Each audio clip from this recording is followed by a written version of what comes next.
Welcome to Rugby Special, and at the end of what's been an exhilarating 2023 Guinness Six Nations, it's time to select our teams of the tournament.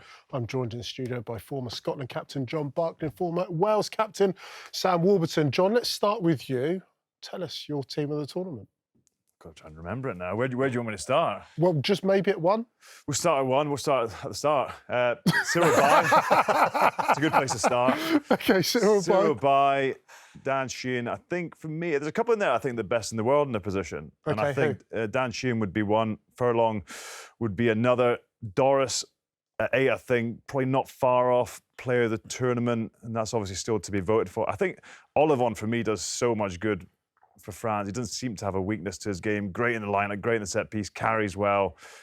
A real talisman for them. I put Matt Fagerson. I think he's become one of Scotland's most influential players. I think the championship's littered with quality back rows, and you could actually take a lot of these guys out and switch them in. Dupont obviously had to go in there. He's been sensational. I think a partnership of him and Russell together would be pretty exciting. And then yeah, I reckon it'd be pretty decent, that would be. And then Hugo Keenan, I think, has been, for me, player of the championship. And I think I'd just like to have Mike Hansen in the team. Looks like he'd be a good teammate. Yeah, I think he would. Yeah, absolutely. Sam, let's have a look at your team, see if there's any differences in it. Yeah, pretty similar. We've agreed on some positions. My loose head is Schumann. I just thought his carrying ability was just phenomenal for Scotland. I don't think there's been a front row who's carried as good as him. Sheehan, I agree. Marchand is also, I think, a world-class operator, but Sheehan's probably the best hook in the world as things are right now. I don't think there's a tighthead who dominated the competition. Furlong only obviously started 2 games, but did enough in those 2 games to warrant his position there compared to the tightheads I saw. Flamon and Ryan, just 2 really athletic, really good players at second row. Doris could be player of the tournament as well. Van der Fleer, always thereabouts. Negri, I thought, maybe people might not have expected that, but I just thought he brought some real good physicality and was one of the old-fashioned sixes, just really dominant in collisions for Italy, carry and in defence. Dupont is just probably one of the only players in world rugby without a single weakness, just a freak of a player. Sexton was just the kernel of the Irish team, getting their attack flow. And Tuipulotu, I think, has been a revelation at 12. He's got the attack and kick option, carry, defence. He just worked nice handling ability. Fiku was world-class. Penno was world-class. Keenan's been arguably player of the tournament as well. And Van der Merwe's pace and power, he's been phenomenal too.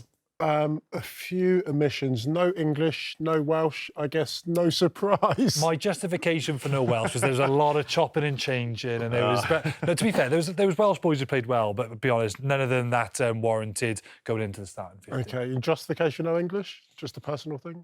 Just, yeah.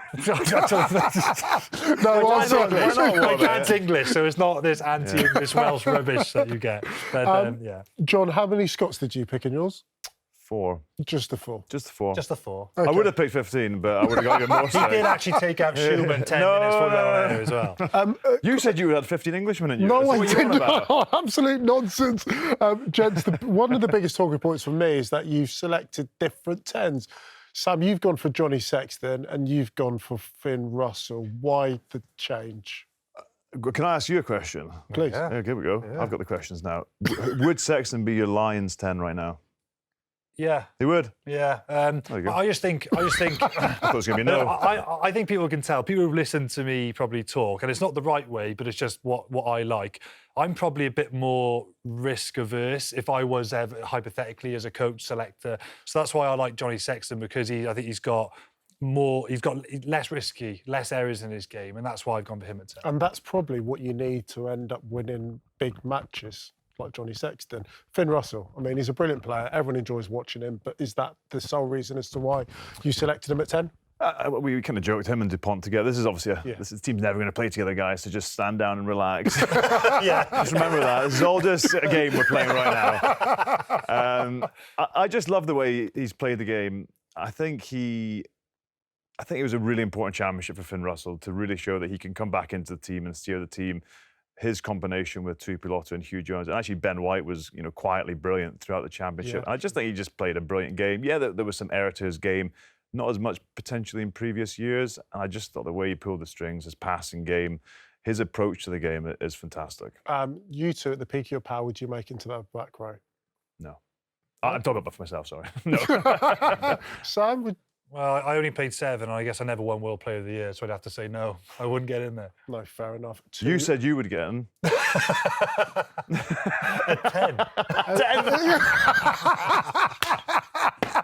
Potentially. Well, you've heard the thoughts of Sam Warburton as well as John Barclay. Get involved in the conversation at BBC Sport.